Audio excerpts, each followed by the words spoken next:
for your warm welcome.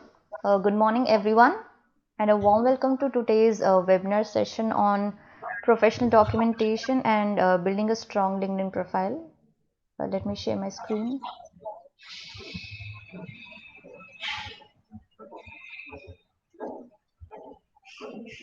Is my screen visible, Kunal? Yeah, you can go ahead. Okay, so let's get started with our today's topic on professional documentation and building a strong LinkedIn profile. So I would like to give an overview of the takeaways to today's webinar talk. So we would know about what actually is documentation and what is professional documentation and some types of documents, professional documentation and useful references, especially for students. So getting started with what is documentation. So in this case, we are talking about documentation mainly with respect to the academics.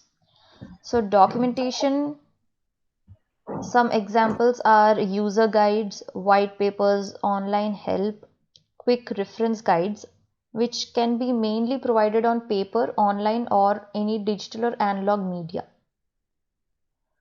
So documentation has become less common now in case of hard copy or paper. So now everything is digital and most of us prefer soft copy documentation than hard copy as well. So documentation is often distributed via websites, software products, and other online applications. So how can we write useful professional documents? So these are some steps. So every career area requires some kind of writing tasks and assessments. So the ability to write well has the potential to significantly advance your career prospects. So whether it is a letter, a report, an email, or any other professional document, it is important to learn and use basic writing mechanics as well as the accepted formats and styles used in your industry. So here I have listed some of the tips. So first is practice, practice, and practice. So with the technical skills required for your job or your industry, so writing well needs practice. So you can seek out writing opportunities and get well feedback from those who can guide you, who can assist you. Then make a plan for your improvement in writing. So explore your current writing skills and ask your instructor or any colleague who has good writing skills to review your writing and to provide good feedback. So make a list of those areas in which you need improvement and then develop an action plan to make the required improvements. So consider such as punctuation marks, grammar, sentence structure, paragraph structure, or document organization. So you can itemize specific areas within each category and develop a plan to improve those areas. Then make sure you focus on the purpose for writing a document. So before you begin to write a professional document, you have to think carefully what's the purpose of creating it. So what goals are you trying to accomplish after writing this document? So a clear purpose helps you to determine the type of the document, the needed background information, the length of the document it should be, and other important factors. The fourth one is you should understand your audience. So along with the purpose of writing a document, you should thoroughly understand your document audience. So what do they know about the topic and what do they need to know? Are there any technical people in your field, or are they untrained customers, or just laymen for whom the information will be complex or sophisticated? Then organize your document for understanding. So as with any basic message, start with an introduction and end with a conclusion. So in the middle, you should have the body of your document. So within the body should be sufficient documentation, statistics or numbers, bullets, images or graphs, such as charts and diagrams. You can have tables or whatever you need to clearly convey your message. So in some communications, you will need to provide background information. So you will also need to clearly state the purpose of your document. Then ensure a professional appearance. So as with face-to-face interactions with your individuals, a written communication makes the first impression. So factors that contribute to this first impression includes a format, the visual organization of your document, the type and size of the font, how well the document conforms to business standards, and how attractive and aesthetic the document is, so on. Then ensure perfect grammar, punctuation and spellings. So nothing destroys credibility more than simple typo mistakes in punctuation, grammar and spellings. So first you should learn to write well, then reread your final document several times looking for mistakes. So do not only rely on your spell check or Grammarly, whichever online software that you find on your computer, or editor in your word processing software. So as it will not pick up everything. So read your document thoroughly for yourself, or you can even ask your mentor to do so. You can use a dictionary as well. So check each sentence carefully to ensure that it is constructed correctly and well. Then watch your tone.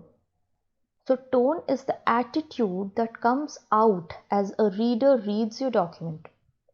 So your tone can be positive or negative, supportive or angry, encouraging or condescending. So tone is first created by the attitude with which you write your document, and second with the use of your words or the choice of the word you use and sentence structure. The tone impacts the reader and will significantly influence his or her response to your document. So if the tone is supportive, positive and encouraging, so there is likely a chance of a positive action from your client. So to name a few professional documents that I'll be discussing here, so first is cover letter, then resume, and last but not least we have curriculum vitae, that is CV. So going on with the cover letter. So a student's cover letter is generally a document that accompanies your resume when you apply for a job position or job opening. So it is the first impression you will give to your future employer or the prospective employer. The objective of the cover letter is to demonstrate that you could be an asset to their company. So it should describe how your skills and academic background will allow you to perform successfully. So a student cover letter can include your GPA if it is higher than 3.5 out of 4, and mention honor societies you belong to. So some of the societies, for example, that I belong to is IEEE and ISPRS, Indian Society of Photogrammetry and Remote Sensing, and ISRS, Indian Society of Remote Sensing, and so on, so which is worldwide recognizable. So you may also mention your interpersonal skills as qualities that will help you in your future position. So you can write as teamwork development, or you have other interpersonal skills. So most job positions are done online and no longer require a physical application. So your first cover letter is most important as it gives you first impression. So instead, applicants send companies a copy of their resume along with their cover letter. So the cover letter acts as an introduction written by the candidate to express their interest in the job position and what makes them suitable or what makes them the best fit for their job. So it also provides information to the employer about how professional a candidate is. So this includes their job interest, professional goals, knowledge acquired, or the skills that they acquired over the years of their academic studies, and their career goals and achievements. So a cover letter generally should be a one-page document that provides clear and concise details as why the candidate wants the job. So it should be a statement of purpose of you applying for that job. So heading over, there are some special considerations while writing a cover letter. So first is a heading. So never use a generic cover letter. That means you have to write a new one for each job position. So be sure to include your strengths and skills and explain why you're the best fit for that job. Second, if the posting doesn't include the hiring manager's name, you can check in the website, you can include the person's name. That gives your letter a proper greeting and also shows you have initiative or you have an interest in knowing the team of that company. And don't forget to add your contact information too.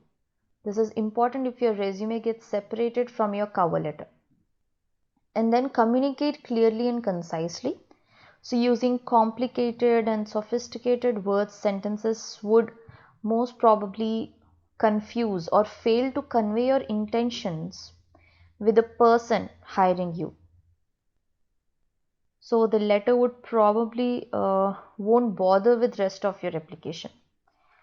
And don't rehash your resume. So be sure to quantify your accomplishments. For example, a cover letter can be by saying you bought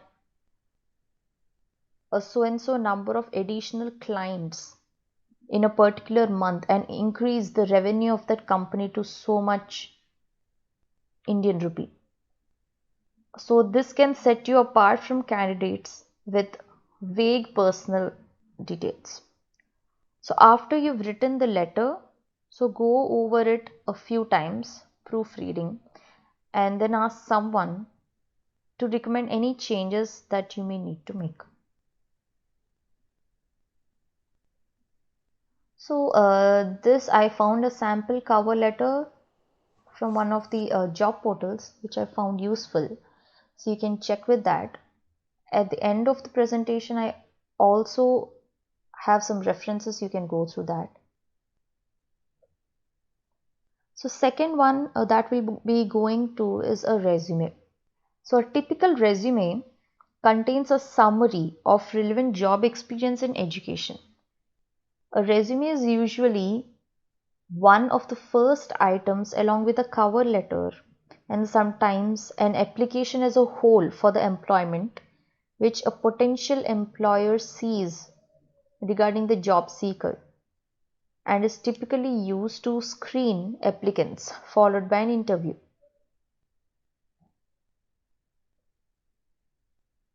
So in your resume, these are some of the questions that you may have. So how long should be a resume? So for a student's level, the optimistic length of a resume is 1 page, but it can be maximum of 2 pages based on your experience. But for students, I recommend it should be 1 page. So does it really matter? Yes, it conveys the level of experience and how far it can go. So it mostly tells about your job experience in education. So mainly academic background of a student. And about CV, it can be around 2 pages as well. So this was my resume when I applied to various universities in USA. So this was the Indian template, but for my USA it was completely different. USA resumes are completely different. They don't allow you to disclose your photograph, nor they ask you for your address or contact information, and they strictly follow a one-page resume. So based on countries' policies and also the employers, you have different resume standards to follow. So just get to know about the company or any previous candidates that applied for that company, and get to know about their resume considerations and follow that.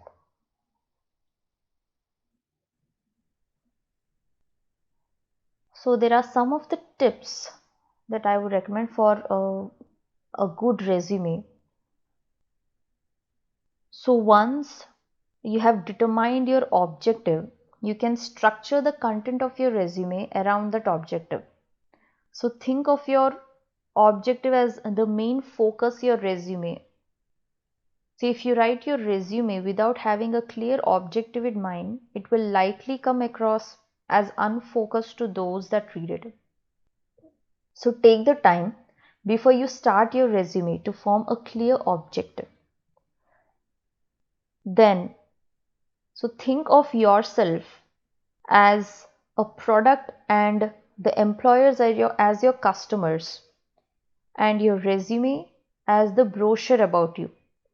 So you have to market yourself in such a way that your employers will get impressed with you as a product and are interested in the brochure. That means about your job interests and experience. So what are your features and benefits? What makes you unique from others? Make sure to convey this information in your resume. So strive to be clear and concise. This is the main point. And the purpose of your resume is to generate enough interest in you to have an employer contact you for an interview. So use the interview to provide a more detailed explanation of your resume. So since your resume should be most probably a one-page thing, so you have to only mention only the most important ones in your resume, and think that after this resume you have to get your interview done, and in your interview you can explain about the other accomplishments that have followed from your main things that you have mentioned in your resume. So never repeat the same that you have written in your resume, because your employers have already read your resume and they will expect from you the same, that you will have something else, so something unique other than your resume. So in the body of your resume, use bullets with short sentences rather than a huge lengthy paragraph. So resumes are really read quickly. So the employers have hundreds of resumes to sort out and to get the right candidate. So it really requires a quick work from them as well. So the bulleted sentence format really makes it easy for them to quickly scan your resume and absorb it. And leave off negatives and irrelevant points. For example, if you are applying for a GIS analyst in a company, and you have you have worked for a business firm, maybe as an intern or something, which has nothing to do, or which has a very far link from your GIS and disposition, so you need not mention it. But if they'll ask you in your interview that apart from GIS, do you have any other passion to do or hobbies that you're interested in, then you can say that yes, I'm interested in working on some business aspects of industry and I have done my internship in business, or something like that. But you need not mention that in your resume. So rather than going into depth in one area, or neither don't support your job search objective, you need not mention that in your resume, and use your resume to highlight your knowledge and use an interview to provide more detail. So if you have reported to someone important, such as a vice president or a department manager, say so in your resume. So having reported to someone important causes the reader to infer that you are important.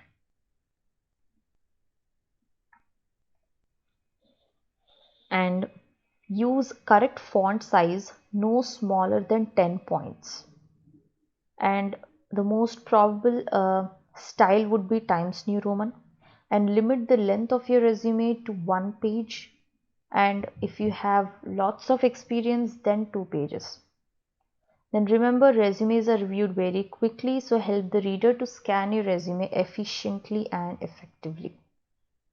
So since most of the resumes are typically reviewed very quickly by the employers, take the time to determine which bullets are strongly supporting your job search objective and put those strong points first, so as priority when they are more apt to be read. And never fear from submitting your resume to any employer. So have the courage to submit your resume. If you think that you might not get that job, or you are scared to apply for that job, don't do that. So have the courage and be optimistic in submitting your resume to your employer. And even if you don't pass for the interview, at least you can ask them as a mentor what they can help us to improve our resume. So think of it as a game when your odds of winning increases with every resume you submit. So with every resume, you can have many feedback from your employers. So you have every chance to improve your resume. So apply for some jobs that appear to be beneath you. So perhaps you would have uh, your foot in the door. You can learn of other opportunities.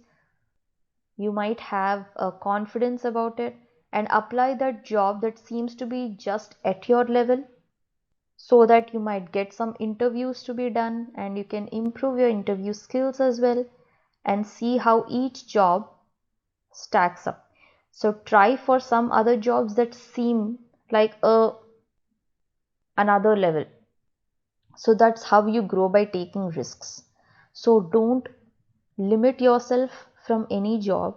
So trust the process, and yes, it would be like you should apply for those jobs that are relevant to you, but at the same time, don't limit yourself from applying to a very low tired jobs. So last but not the least, curriculum vitae, and I will show you what is the difference between a resume and a curriculum vitae. So in a curriculum vitae, the elements that you can include will mostly depend on what you are applying for and in which company you will be applying for. So some companies might require your resume, and some might allow you to give your whole curriculum vitae as well. So most curriculum vitae start with a contact information and personal data, but take care to avoid superfluous details. And be sure to include the names of institutions and the dates attended in hierarchical order. So first one should be the most recent one. For example, your highest level of degree.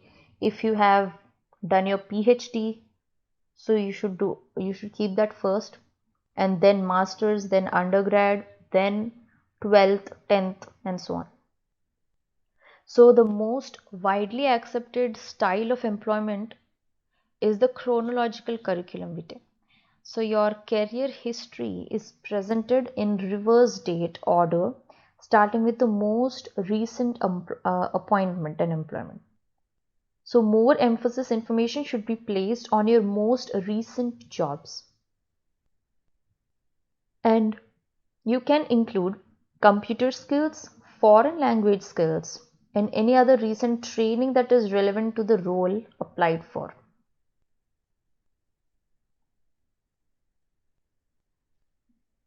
So these are the things that you can include in your CV and you might include.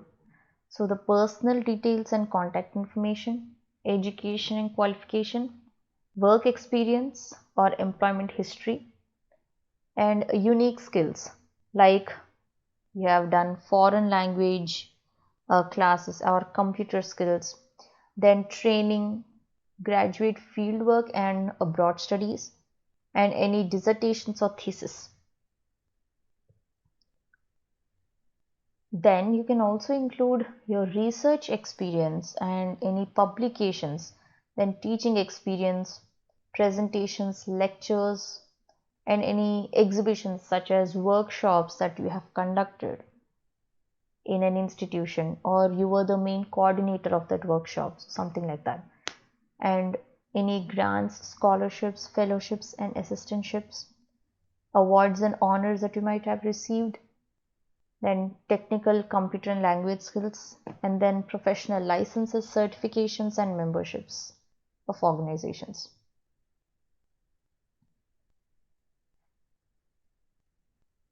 So a typical CV, a good entry level CV should be under 3 pages.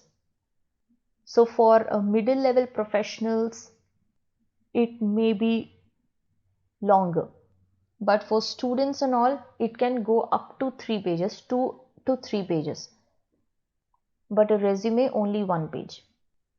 And aim to ensure the content is concise and relevant to the job you're applying for, and use bullet points rather than long sentences, and make your word usage crisp. So this is one sample CV and this is the link for that.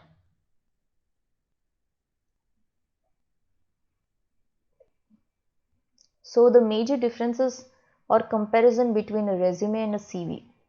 So a CV will give you research, teaching interest, thesis and dissertation. But in a resume, it only gives the objective statement and it only gives relevant coursework, class projects and research papers. And here in curriculum vitae, we have the additional thing that is research experience, teaching experience or additional. But here in a resume, we write employment, research or any internships that are relevant to the position that you're applying for. And the major difference is in a curriculum vitae, you can provide references. So who had referred you? So he or she might be your college mentor or your project guide or any previous employer. So, but in a resume, you don't provide the reference or their details. So here is another comparison between a resume and a curriculum vitae. So resume is a 1 page and curriculum vitae up to 2 and 3 pages. So these are some of the references that I have given for each topic. So documentation, cover letter, resume, and how long should a resume be.